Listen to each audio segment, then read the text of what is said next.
Hello, Elfie Tubers, and welcome back to Let's Play Shadowrun Dragonfall, where you probably shouldn't be this chipper and happy, with me, BlueAnkylo.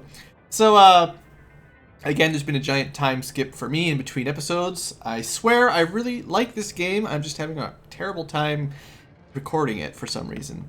So, just a little bit of meta information. I've turned the game music volume way down, because I've started getting content ID copyright strikes for the game's music now.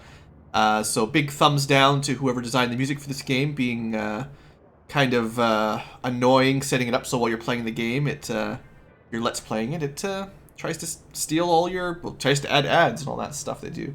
Anyway, that's hopefully going to cover it. Recap, we did a mission, we came back to town, talked to some people, spent a little bit of money, spent a little bit of XP. Some people are trying to kill us, so we're going to return to the safe house and see what we can learn about that. Not like that should be that unusual for Shadowrunners, you know. Might as well talk to our crew. One look at Blitz's face is enough to tell you that something is gnawing at him. He stands beside the table, playing with a coffee spoon. What you need? What's going on, Blitz? So again, I'm going to stick with skimming some of the dialogue, but I'll read some of it out loud just to keep it fresh. What's going on, Blitz? Well, Chief, I hate to admit it, but I might be in a bit of trouble. What sort of trouble? Well, you remember those creditors I told you about? The ones who loaned me all that money? Yeah, well, as it turns out, some of them are a little less forgiving than I thought. One in particular seems to have taken things kind of personally. How personally are we talking? I got a package in the mail. It's got someone's thumbs in it. That's terrifying. Yeah, thumbs. They came in a cigar box packed in salt. I have no idea who they belong to. I am pretty sure they are meant to convey some sort of message. Yeah, I think that's a pretty safe bet. I don't want to lose my thumbs, Chief. I like my thumbs. I think you need to pay this guy back. I need to pay this guy back. Luckily, I've got a plan. Classic Blitz plan. I know how to get myself out of hot water with meat grinder. I've got it all specced out. All right, let me get this straight. You took a loan from somebody named Meat Grinder. Hey, Chief, come on. I feel bad enough about this already. There's no need to rub it in. Anyway, like I was saying, I can make it all right. I just need your help. Now I'm listening. Well, there's this group out in Dogenkip. They call themselves the Landenberg Ring. They're a financial crime organization, and there's a lot of bad blood between them and Meat Grinder. Anyway, back when I was running with the Schwartza, I laid out the groundwork for a hit on the Landenberg Ring. I was never able to make good on it, though. For some reason, none of the other gangers ever volunteered to help me out. With your help, though, I could steal enough money from them to cover my debt and get myself back into Meat Grinder's good graces. So what'd you think? A quick run, just you and me, with me in the Matrix and you as my woman on the ground. We hit them, satisfy my debt, and laugh about it on our way back home. Well, we do need money. Alright, I might be interested. What kind of cut are you giving me here? Chief, there won't be any profits, at least not for us. The money that we suck out of that place has to go to Grinder, all of it. I hate you. I didn't want to say that. That's not what I wanted to say. I just wanted to get paid. Oh, come on, Chief. As I've never stuck my neck out for you. As if I've never done, yeah. Hell, all I've been doing since get here is... Look, we've been paying you. Alright, calm down. If this helps you get the Meat Grinder off your back, I'll help you. Alright, thanks, Chief. And yeah, you're right, I do. Now, if you'll excuse me, I've got some last-minute stuff to take care of. No sweat. Meet you at the U-Bahn. No, not as much, Chief. I won't be physically going... You see, you're the one going into all the danger. I'm just gonna sit in the cafe.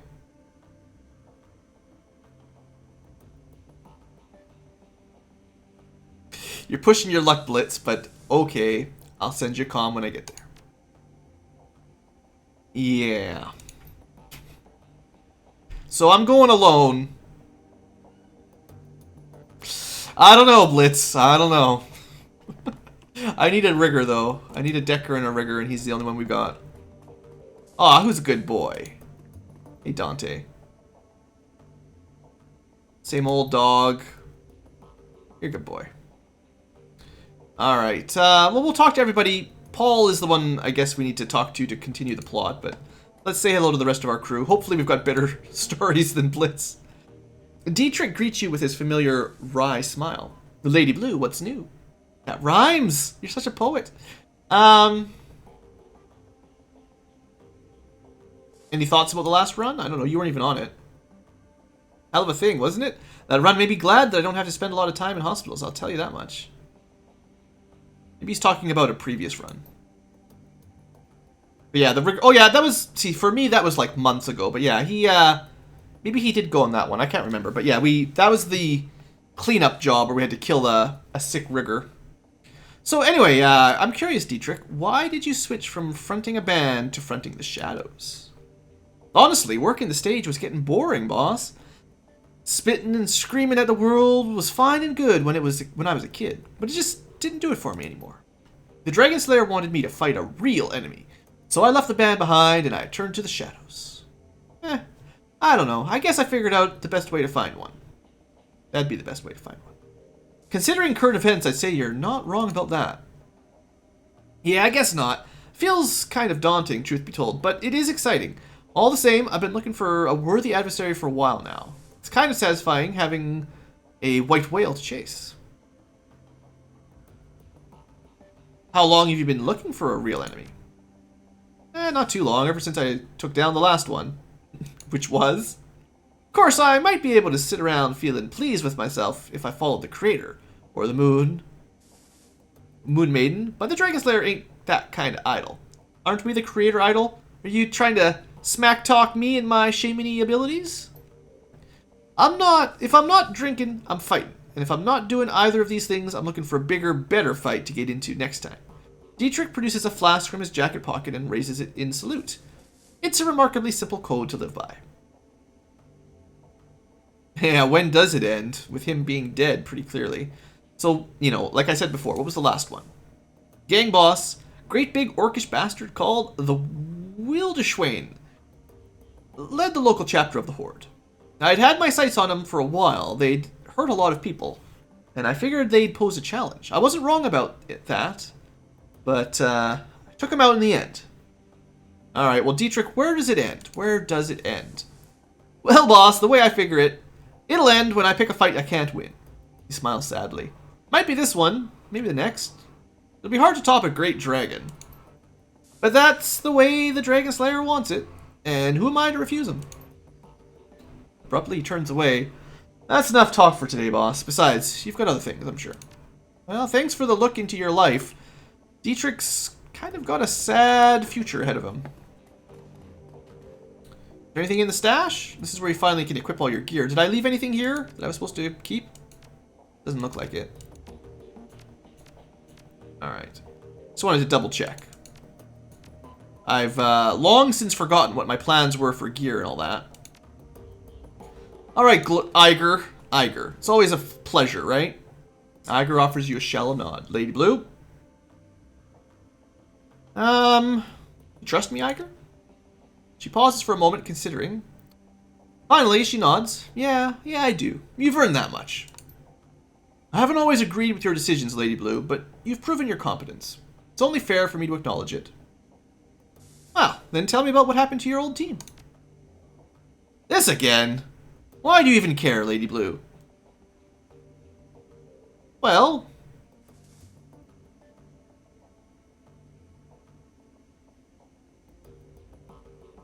So, what we've learned about Iger in the past is that directness works best. We're not her friend. So, does it matter? I'm your team leader, and I'm asking you a question. I'd like you to answer it. She slowly nods. Alright, I'll tell you. I suppose you do deserve to know. What happened to us was Hoffman. He was a rookie, kind of the kid of some big money corporate exec. He looked good on paper, and he made it through KSK training, so he was technically qualified to join a team. but he was way too green to fit in with ours. Still, he wanted to be a hero, and his family had enough clout to get him an assignment of his choosing. I don't know how many strings Hoffman's daddy had to pull to get him assigned to our team, but he pulled them. Hoffman became our 9th squad mate, despite Metzger's objections. Anyway, flash forward a few weeks, we were closing in on one of the Russian mob's major trafficking operations. They had been using a series of warehouses 50 miles from the border as a staging area for their convoys. Women and girls from Eastern Europe were being housed there. Sounds terrible. When the convoys came, they'd be crammed into cargo containers and hauled across the border into Germany. Go to any brothel along the border and have a look around. Chances are you'll find at least a few girls who spent some time in the warehouse. Slovakians, Hungarians, Poles, you name it. The mob has been smuggling them through for decades. But we were in a position to derail their operation, and we weren't going to let our new addition slow us down. We hit them by surprise, and we hit them hard. Fisher and Braun managed to take down the Banshee that they had patrolling the site. Wolf had reconnaissance drones overhead providing battle tac feeds to the rest of us, and we picked off their gunmen one by one.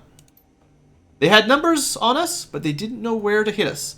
We had eyes in the sky, we had cover and concealment. Every time they thought they had a fix on us, we'd shift positions and hit them again. They might as well have been fighting ghosts. Then Hoffman broke cover and gave away our position. After that, hell broke loose. Wolf went down first. The sound of it will haunt me for the rest of my days. An explosion, a choked scream, and then this long, drawn-out gurgling sound. When he died, his drones went down with him. There was too many hostiles to track without them. Spare you the gory details, Lady Blue. Suffice to say that my team was wiped out. Iger's face clouds again. You can see tears beginning to well in her eyes. I watched Metzger die. With a visible effort, she clamps down on her emotions and calms herself. When she speaks again, her voice is flat. Took 3 rounds myself, had to drag myself back across the Oder-Neisse line into Germany. I almost died. So that's the story. My KSK career died with the rest of the team. Our mission was illegal, after all. Off the books. There was no going back for me, so I wound up here. She looks you in the eye. Her tone is impassive. Did that tell you everything you wanted to know, fearless leader? Are you satisfied? Yeah, thanks, Seeker. So tell me, what's your takeaway from my tale of woe? I figure that you've got to have one.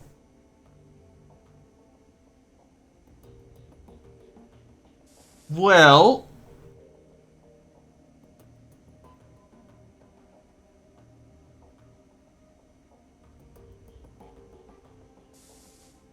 what's my takeaway here? I think, pretty obviously, she did think I was the Hoffman. She wanted to blame me for Glory's death, but we're over that by now. I think if she does want to... Like, this is probably fair, too. If she wants to survive the shadows, she does need to get over her past. But this is the more leadery thing to say, I feel. It doesn't matter what I think. What you think and how you act on it is what's important. She pauses to consider. Normally, I'd call that a cop-out answer, but I guess that there's some truth to it. In any case, you don't need to worry about me, fearless leader. My baggage isn't going to hurt my job performance or anything. You might be thinking that I judged you too harshly in the beginning because of Hoffman. You'd be right on that course. I probably did. But everything else that I said after Monica died was justified, whether you want to believe it or not. Giving you command of this team was a hasty decision made for the wrong reasons. I stand by that assessment. But between then and now, I've been watching you like a hawk, and you've grown, Lady Blue. You weren't the right choice to lead before. I still believe that, but you are now. Ah, okay. Good talk. Until next time. I don't think we're ever going to get a glowing recommendation from Iker. That's probably as good as we're ever going to get. Glory!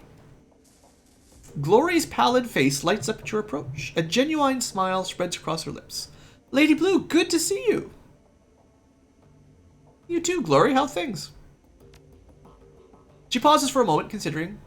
You know what? I'm happy, actually. For the first time in a long time. I have you to thank for that. Well, I guess it's time to continue our conversation from before. Are you ready to tell me more about that chrome? Be patient, Lady Blue. The explanation for that is coming. Rector mood. A look of unease crosses her face. I'm not sure you're going to like it, though. Well, you needed some time. I gave you some time. I give you at least 5 seconds. Are you ready to talk about Fierstelle yet? Yeah. Lori looks troubled. More so than you've ever seen her before. Whatever memory she's dragging up must be exceedingly painful. I'm not gonna lie, I haven't been looking forward to this, but yeah, it's time. Lady Blue, look. I'm about to tell you some things about myself that might change your opinion of me. It's entirely possible that you're going to hate me based on what's coming up next. I've accepted that, and if that's what's going to happen, I sincerely believe that I deserve it. She looks you in the eye, her expression grim. So tell me, are you sure you want to keep pushing forward with this?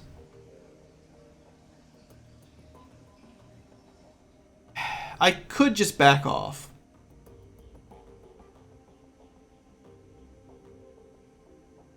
But for her own benefit, I think talking this out is going to help. Repressing those emotions long term is not...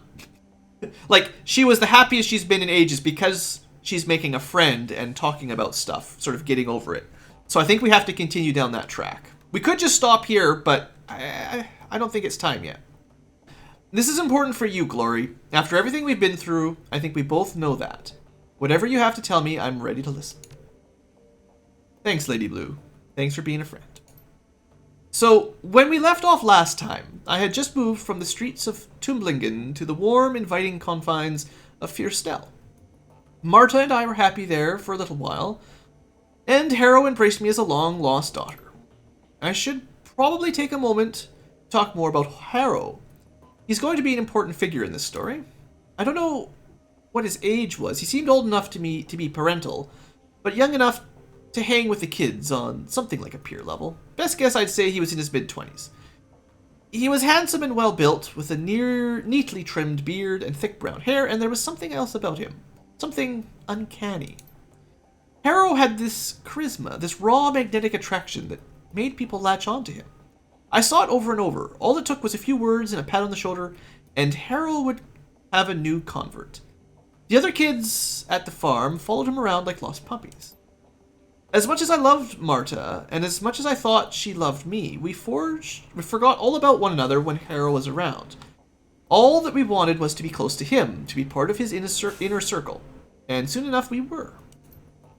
For a girl of 17, it was all terribly exciting. Harrow had these rules of living that he would teach us, rules about self-determination and the importance of disobedience. He claimed to have taught classes at the University of Berlin, which he painted as a mix of earthly paradise and an anarchist playground. He told us of how Fierstelle would be the focal point of a new movement for the children of the fatherland. He told us that we were special. We ate it up, of course, we were kids. Sounds very culty. For those of us in the inner sanctum, Harrow would share even more. He had power the likes of which we had never seen. Not my father's drunken fists or my own childish experiments, but genuine, incredible power. He said that it came from the Horned God, an ancient deity that he venerated. He knew about my latent abilities right away, and he offered to teach me. Naturally, I accepted. So, it is starting to sound a lot like a cult leader. She clearly knows that, though. I'm not sure I would have done the same thing exactly, but maybe. Let's just go with, I've heard of the Horned God. His followers have a poor reputation, especially among women. Any bad reputation they might have gained is well deserved, but there was more to it than that, as you'll see. Hang with me, Lady Blue. Rough waters ahead. So I became Harrow's apprentice. He taught me to channel magic and summon spirits. He taught me rituals and pagan traditions, Machiavellian philosophy, and Nietzschean ethics. Above it all, he taught me to connect with his Horned God, and through it I learned power and arrogance. And it was all downhill from there. For the next few years, I lived at Fierstelle as Harrow's enforcer and right-hand girl. I was also his sometimes wife and concubine, but that was a distinction that I shared with all of the girls of the common, including my beloved Marta. I came to learn that she'd been his long before she met me, but by that point I didn't care. I'd embraced the rules of living, I was Harrow's creature through and through. I didn't ask questions, and I walked the path that was in front of me. Other fun facts about those years: I learned cruelty, I had power, and my new idol encouraged me to use it. Harrow did the same. Any children who didn't pull their weight were subjected to my tender mercies, and I was anything but tender. I took what I wanted rather than asking for it. I liked it. It was fun. I also came to learn that Harrow's horned god was not the Eichenfürsts worshipped by the throwback cults across Germany. It was certainly a god with horns, but it came from an altogether different tradition. Care to hazard a guess? I mean, straight up demonic? I mean, we're talking god with horns from an altogether different tradition that's not shamans. Well, we'll let her educate me. Satan, Lucifer, Old Scratch. In the magically active community, we refer to it as the adversary. Whatever you choose to call it, it's every bit as bad as it sounds. Yeah, straight up, not a good idea. So, my idol, the ancient deity that was feeding me power, was the antithesis of everything and that is right and good. And you know what? I didn't care. In our time together, Harrow and I committed more atrocities than I could count. At this point, I was on to all of his tricks. I knew that Fürstella was nothing more than a honey trap, carefully designed to lure local children into my master's clutches. I knew that the kids who seemed resistant to Harrow's brainwashing techniques wound up fertilizing the garden. I knew that Harrow's entire manifesto was bullshit. And I knew that through it all, Harrow and the adversary were laughing, because I was laughing right beside them. I don't want to pin the blame for my decisions on anyone but me. That said, I would like to posit that my father's connection to the Kreuzritters might have helped play into my willingness to serve the adversary. In my warped, indoctrinated little brain, I equated the church with evil, and so the opposite of that, I figured, had to be, well, if not good, then at least not totally bad. But I was kidding myself, of course. My new deity was the very definition of bad. Serving it made me bad. End of story.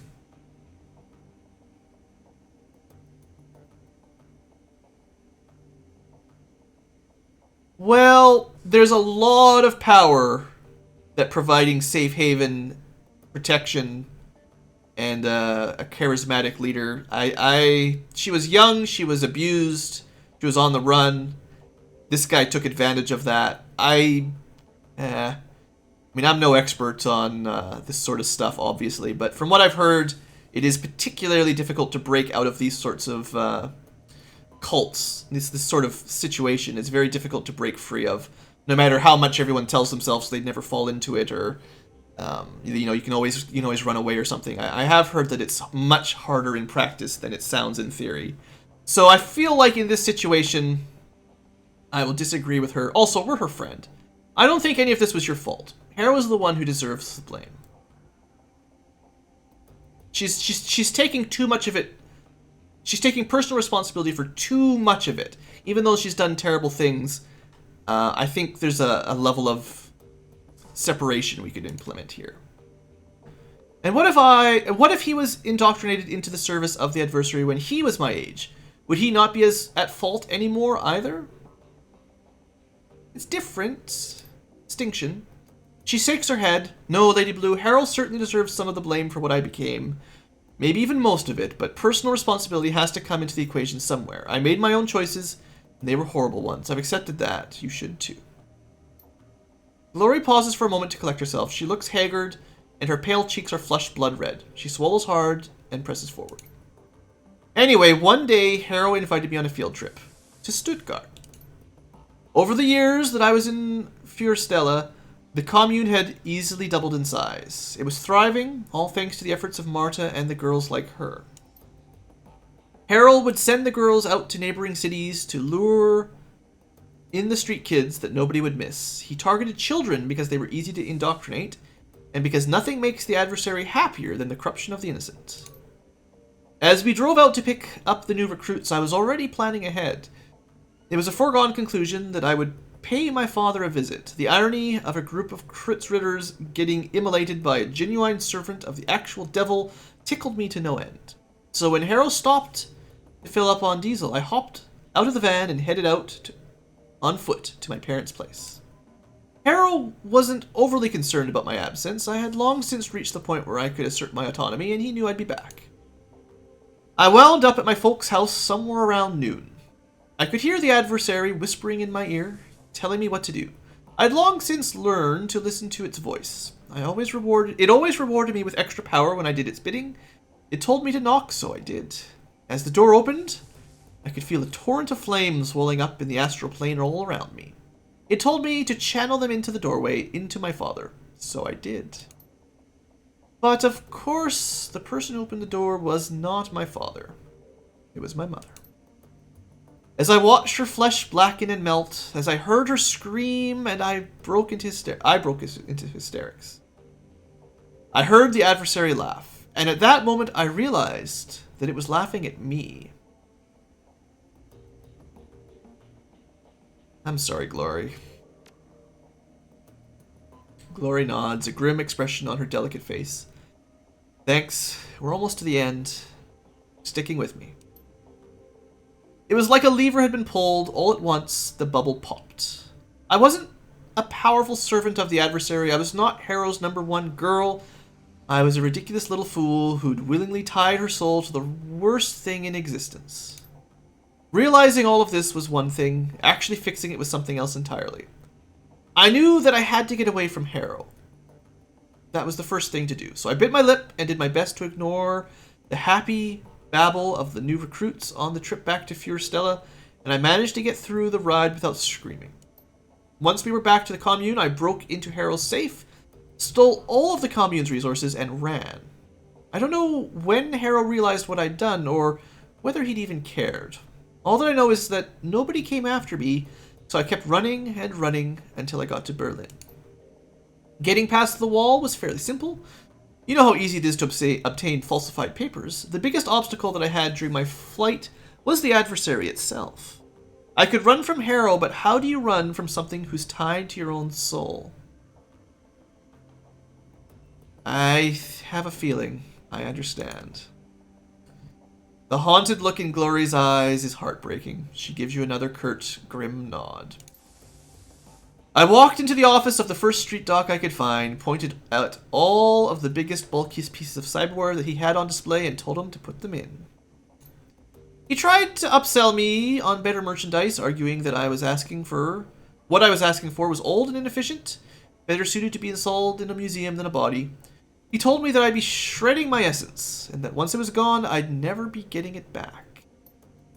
I stuck to my guns. After all, shredding my essence was the whole point. Glory looks up at you, her eyes are sunken and hollow, and the aura of loss about her is palpable. She looks like a woman who has been through hell. Literally. That's all for now, Lady Blue. You've heard the tale, and you know why I am the way I am. You know the things I've done and how much I have to atone. If you still want my company, fine. If I've lost your friendship, I understand that too, but for now I need to be alone. Well, damn. Yeah, she needs a friend. That's pretty terrible. Well, we're not gonna kick her off the team for that. Don't worry, guys. Don't worry. Well, we've got 3 unread messages. Let's start with that. Maybe we'll get some good news. Salvaged DVD. The screen flickers to life, and Malit's face appears. From the shifting background and ambient noise, it's clear the message was recorded on a portable device. Oi, Lady Blue, just wanted to let you know I've met with limited success in working on the stack of DVDs. It's a thorny problem, but at least I'm making some headway. If you look on the table beside your DVD player, you will find another recovered disc. I wasn't able to salvage all of the files on it, but I think you might find what I did recover to be of interest. For my part, I'm going to continue working on the other DVDs. To tell you the truth, I wouldn't hold out much hope, though. They're all badly damaged and suffering from disc rot besides. I'll be in touch. Alright, well, that's good news. Next, still alive! From Jaina. I guess that I should thank you. You got me out of that horrible job alive. I don't think I could have made it on my own. What happened on that run took everyone else away from me, but at least I'm still breathing. The Lodge turned me into a killer, Lady Blue. That gnaws at my gut every minute of every day, and I still can't sleep at night. Innocent people, normal people, died because of what I did. And you know what they made me do? You know why they made me do it? Because they could. I don't know, maybe this doesn't bother you, you're a Shadowrunner after all. You kill people all the time, just another day at the office, huh? Well, I'm not like you. I can't just kill people on the job and forget about it the next day. This is going to haunt me for the rest of my life. I don't know how to live like this, but it's better than not living at all. That's what I keep telling myself, so I figure I might as well tell it to you too, Jay. I think she was the one involved with that Lodge assassination where we exploded an entire floor of the hotel. I think that's where Jaina came from. I forget, like I said, it's been a long time since I've played, so I forget some of the names. From Silk. This is Seek from the hotel. I hope it's okay that I'm writing you. Samuel got me your email address. Anyway, I just wanted to thank you for everything that you did for me. Kicking my cram habit was the hardest thing I've ever done. Oh, right. Yeah, I remember this one. And I don't think I would have tried if you hadn't talked me into it. To celebrate my newfound sobriety, I've decided to sign on as a volunteer at the charity. Who knows? Maybe giving back to the community will help turn things around in my life. Anyway, thanks again, Lady Blue. I owe you one. Yeah, good. She was one of the ones that we met, and we did a good deed by helping her out. Awesome. Okay, jobs directory. Claim payment for Pharma Lab. Sure. Bazinga, a little bit of money. Herr Fuchs. No sense in mincing words. Your job performance was satisfactory at best. Your fee will be transferred immediately. Enjoy it while it lasts because you will never work for us again. Why was it satisfactory? I don't even remember. What was the problem with this one? Was we were supposed to kill this guy and then we delayed killing him a little bit, and then we killed him. I don't understand. Whatever, screw those guys. A moment later, a second message pops into your inbox. So 15,000, crew salary, resupply, Alice funds, and I make 2,500. Man, so many taxes. All right, pending jobs. What do we got left? We've only got one pending job, and it's the prototype extraction. So I know we've read this probably like 5 times. Just trying to remember what we have to do. So AG, Chemi, Europa. This is like one of the oldest ones we've still not done. Special prototype in a Berlin factory that we're supposed to steal. Mark 6. Maybe it's not one of the super old ones. But anyway. There's some sort of prototype something or other we're going to steal. That's fine. Pretty good rewards. So that's nice. Vault door, so we probably want to bring Rigger, or Decker, that is to say. Well, actually, if he gives us the key, but probably want the Decker anyway, just in case. Cool. I don't know if we're going to be doing that one next, but that's the one big mission we've got right now. How is the Alice Fund looking? We are over halfway there. That's not bad. Access the Shadowland. Do we have pay data to sell? Oh yeah, we got bonus research data from that last mission at Pharma AG. Sure. So 2 days and we'll get some more money. Any other interesting information? Massacre at Shatneist Schoolhouse. Really, attention-grabbing headline, right? That's how the local news has been spinning it. Truth is, the schoolhouse was abandoned years ago and was being used as a humanist recruitment and training complex. Ah, you gotta be kidding me. A friend of mine was there after class, so he said it was just a community center. I know you're fans of Humanus, but that entire chapter house got wiped clean. There were probably some kids in there off the street who were just looking for a hot meal. Screw Humanus for exploiting them. Good riddance to those assholes. Streets are a little safer now that they're all buried. Went trolling on the Humanus board, and that place was totally wiped out. Volker Stahl was in charge of the chapter house. Good riddance to that piece of dreck. Heh, he just got offered a job to geek one of the Humanus lieutenants. Seems like Stahl is dead and a power struggle is already underway. You taking the job? Not my kind of work. I gave Johnson an address to one of your Tricks dead drops. Cheers, mate. Just finished up drinks with a chummer who was doing some biz up there.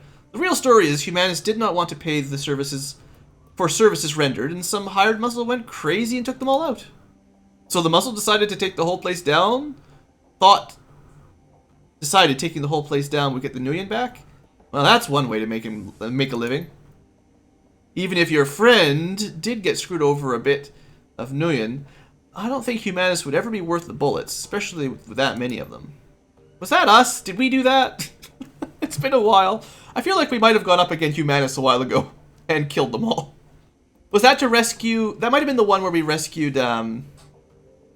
what's his name? The nephew, right? From... I think that's what the mission was. The F state. That's Flux. It's not the FU state. The time to rise up against the corporation is now. Fight for free Berlin. You just fell off a time warp? The war is over. We won. Hard to imagine Berlin any freer. Maybe you just need to switch to decaf? As long as any corporation is active anywhere in the F state, we are at risk. We must act. Corps are good for business and keep it in their little corners. Why do you think we would help you? How naive to think they will stay there forever. Don't you see that they are taking the freedom we all hold so dear? Plans are being made across the F-State.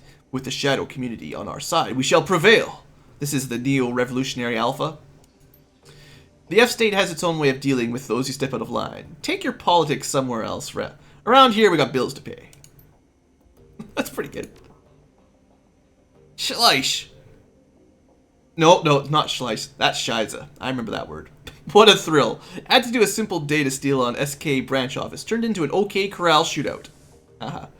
Never seen first response team arrive that fast in my life. Had a Decker off-site running damage control. Managed to distract the second team to a different building while we jacked the car. That sounds nice. Lesson learned. Simple when it comes to SK means something else. You stole the corpse response vehicle? Don't they have trackers on those? Of course they do. Dumped it on the side of the road with a primed grenade in the back seat just to be safe. Nice. Bragging about a nearly failed run on SK.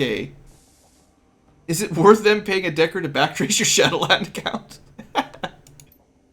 Any idea what valuable data they were hiding in the branch office? No idea. Money was too good to take chances with.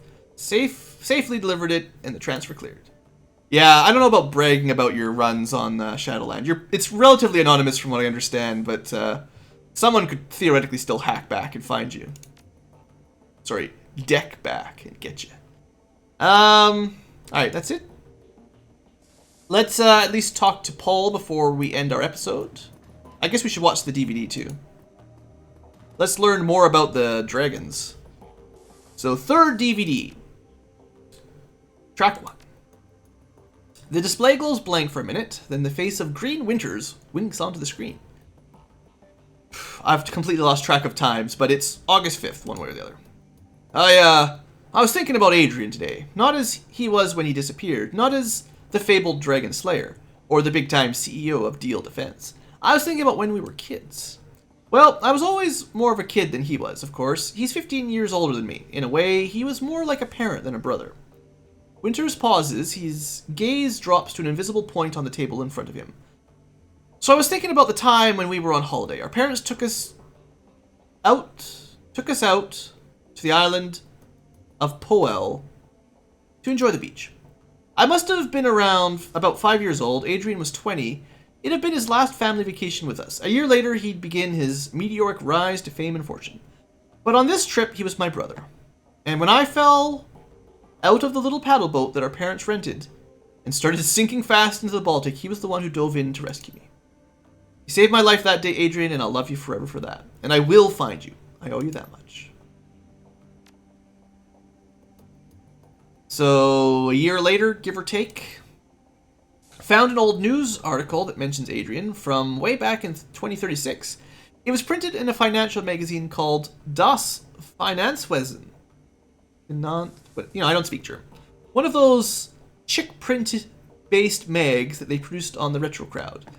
There aren't any clues in there, but it's good to see someone else acknowledging his existence. He clicks off-screen button and the image of Winters disappears. It's replaced by a digital scan. SK stock suffers in post-buyout brain drain. In the aftermath of the Dragon Lofier's hostile takeover of Seder Crump SKI, a continuing brain drain of high-level executives is causing ongoing worry among company shareholders. The company's stock took a major hit when Lofier deposed former CEO Wilhelmina Graf Benoit last August.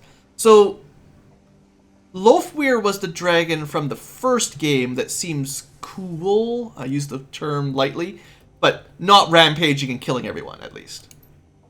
3 months later, long-held power position within the SKI Empire continues to empty as the dragon consolidates his power base. The most recent casualties of Lofweir's takeover include Alexander Kobayashi, Matthias Donor, and Werner Herding. So that's former CEO of Deal Defense. That might be relevant here. Harding stepped into the role to replace Dr. Adrian Vauclair, who disappeared into mysterious circumstances. Classic Shadowrun. Winter's face winks back onto screen. So there you have it. That's what they had to say about Adrian a mere 2 years after his disappearance. A footnote. I didn't even notice it. My bad. Corrupted. Unless you guys are really good at decrypting data, I don't think this means anything to me. It could just be garbage. But you might have like a way of like, you could cut out batches of X's and numbers, and like there might be a way to read it, but I doubt it. Next. While this track does load, it's clearly corrupted, meaningless streams of text. Probably meaningless. You never know. A rattling sound fills the air as the disc grinds in its tray. A few seconds later, the screen fills with text. Dr. Vauclair. You know, September that year, right? It is my sad duty to inform you that by unanimous vote of the Officestrat, your position as CEO of Deal Defense will be terminated at the end of this calendar month.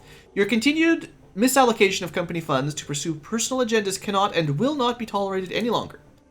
The Supervisory Board is not unsympathetic to your mental state. The trauma that you endured during your pursuit of the dragon Fürschwinge must have been enormous. But your continuing obsession with the dragon, the dead dragon I might add, has proven a negative influence on the company, and an unjustified drain on the company resources. The board wishes you the best in your future endeavors. We have prepared a generous severance package to assist you with this transition. If there is anything more that we can do to help you, please don't hesitate to ask. Werner Harding. And that's it. Cool. I do know, I know a little bit of German. I took, one class in German language back in high school. That was ages ago. I do remember that if you know the rules for how to pronounce things, the reading is all fairly, it shouldn't be that hard to read and pronounce, even if you don't know what they mean, German words. It's more like, I'm sure someone in the comments will correct me, but, it's not like there's a lot of ambiguity. Once you know how to pronounce, it's not like English where half of the words are spelt differently and pronounced the same. If you understand the rules, it should be fairly easy to read, is the idea that I kind of remember that. But it's been so long, I don't remember all of the pronunciation rules, so I'm sure I'm flubbing it all over the place. Paul. Amsel calls over his shoulder at the sound of your approach. His eyes are glued to the computer display. Lady Blue, Frau Miller should be on her way, but before you go to the meeting, I have news. He glances at you and his words trail off. Upon seeing the expression on your face, Amsel's voice becomes grave. It can wait. Tell me what happened. Oh yeah, we were busy just talking to everybody, but we were ambushed. Yeah, I had an ambush. Well, let's go like this. Bad news, my friend. Somebody is hunting us. They set up an ambush on the U-Bahn. Amsel pauses, then gives a curt nod. Truth be told, I've been expecting that something like this might happen. I'm just glad you made it out alive. I got some encrypted PDA. Amsel takes the PDA from you and examines it. Yes, I should be able to extract some information. Give me a moment. He plugs the PDA into his computer and goes to work. A few minutes later, he lets out a grunt of dismay. Well, Lady Blue, I was able to recover a file, but unfortunately, that's all I'll ever be able to pull out of this. All that anyone will, truth be told. It must have been running some kind of counter-intrusion software. The instant I gained access, it bricked itself. Amsel disconnects the useless PDA and drops it to the ground, clatters to a rest on the metal floor. Well... Alright, what'd you get? Com file. The audio is all here, but it looks like we've only got a video from one side of the conversation. So let's see. Opens the file, and a nightmarishly familiar face appears. Bachmeyer. Voice bleats out from Ansel's speakers, filling the room. Audran here. What's your status? Bachmeyer's image is garbled, but his voice sounds young and eager. Target acquired, sir. You were right. We spotted her on the U-Bahn, just like you said, probably on her way to the job. As per your instructions, we're gonna try to take her out on her way back. She'll be more vulnerable that way. Hopefully injured and low on ammo, too, but only time will tell. Good man. Proceed as instructed. Will do. Costman is rigging up an ambush spot now.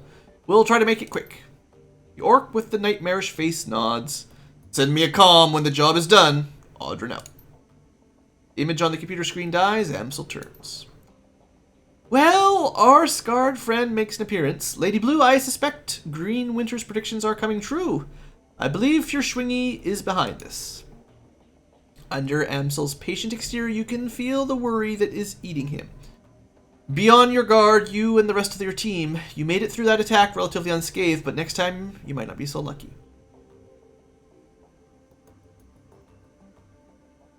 At least we know the name to put to that face.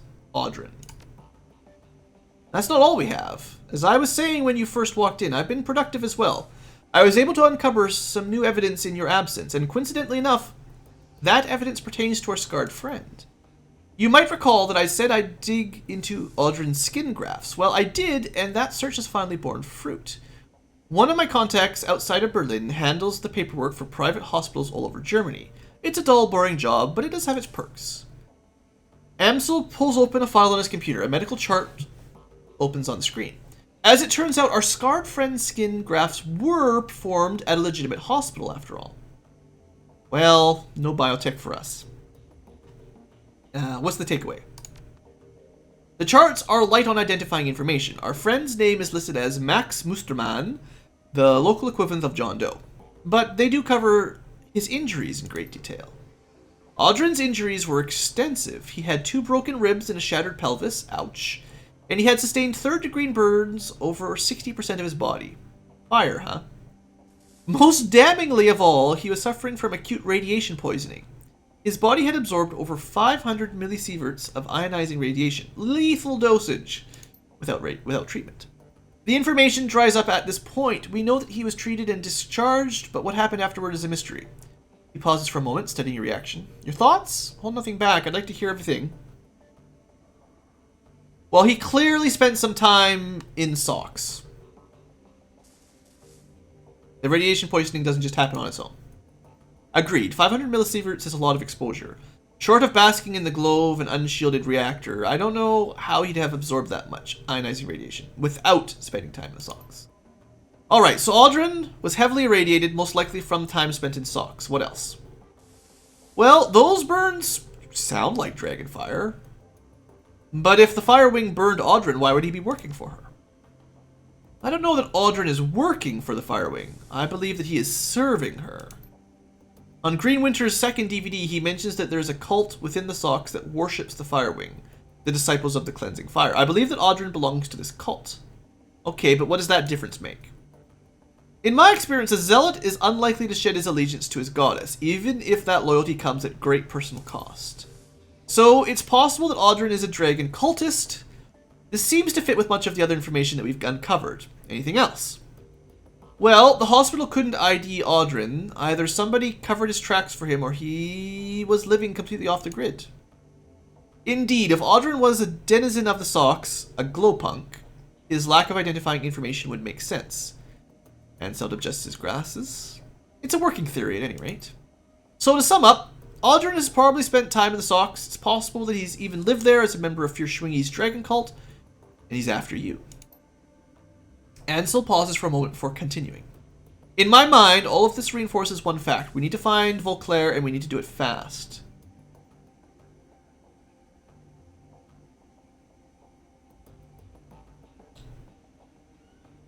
I mean, we could just try to kill Audran, but if he's part of a cult, he'll just be replaced, right? So we need to get to the source. Agreed. Good, and that's all the more reason to go after Alice's fee. And that's the whole point, is to get money for Alice to figure out what the heck happened to these people that we're looking for.